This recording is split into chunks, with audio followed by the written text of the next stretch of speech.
Hi, this is Jeff Shaw with Elevate Realty, and I thought it would be appropriate to record a video just to describe a little bit about what the buying process looks like in this market today. It's February 7th today, so Monday, and I just had a buyer that I met on Saturday, looked at a house, they liked it, wanted to write an offer, but didn't have their financing in place.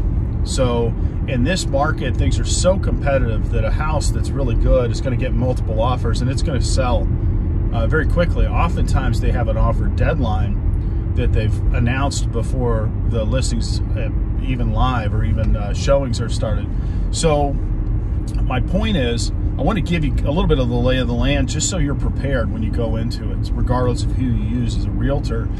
Just know that most listing agents are going to try to list their houses over the weekend, and they're going to start showings maybe Thursday, maybe Friday, maybe Saturday, and then they're going to limit them and give somewhat of a deadline. And the deadline is there in a healthy market where houses take a little bit to sell.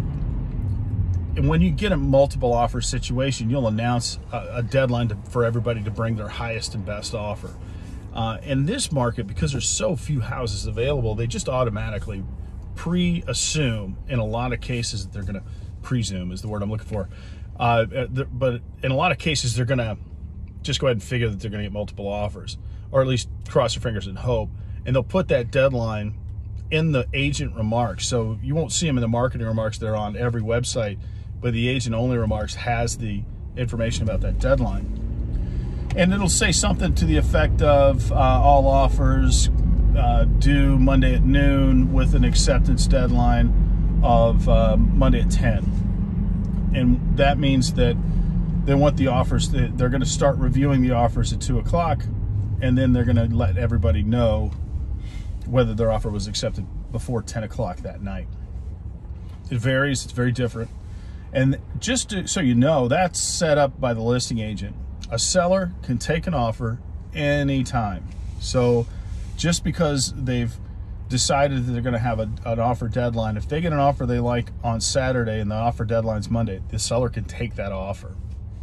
So to benefit every buyer, the way that I like to set them up for success is let them know the way that a lot of things are listed: coming soon during the week, showings begin on Friday, Saturday, and then all offers due on Sunday or Monday, maybe Tuesday.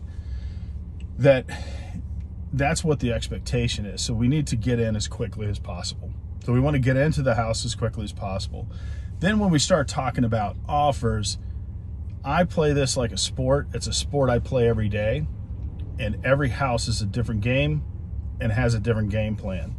It really depends a whole lot on how the seller and the listing agent have it set up. So if, for example, if the listing agent isn't authorized to discuss the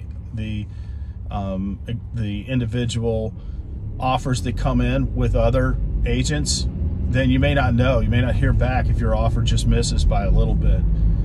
But it's up to the seller. It's really up to them whether the agent can talk about the details of the offers that they get with the other agents. Some agents are very open with that. They really, and I'm one of them, I prefer that my seller gives me that authorization so that I can go back to everybody that's put an offer in and make sure that I've got all the details correct, for one, as they've written it, because agents write in clauses and so everybody writes them differently. Sometimes you'll have a question about it.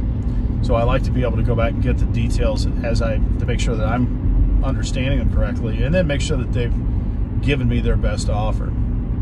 So just like in an auction situation, if you've ever been to a charity auction with a professional auctioneer, they'll have a spotter that goes and stands right next to the person who's bidding and says, hey, why don't you come up, why don't you come up? And then, so that's a little bit how I like to play it. It's a little harder to do as a listing agent. So when you've got 30 offers on a house, not every agent is able to go back to everybody. May only go back to a few or none. And you may just find out after the deadline whether or not your offer was accepted. So it's all up to the seller, it's all up to the listing agent. The main point, if you're a new buyer and you're just looking, get your financing straight first. That's the first thing you do so that you're ready to go. If you walk into a house and you want to put in an offer and you really want to get that house, and then your agent, it's up to them. That's when I go to work and I start playing the game that I play professionally. So have your financing in place. Be prepared to look quickly at a house once it's active, and make sure that you're aware of all of the different contingencies in the contract and how you can alter the terms of your contract to make it more appealing. That's it for me, Jeff Shaw, Elevate Realty. Check back for more information on the entire process of buying a house.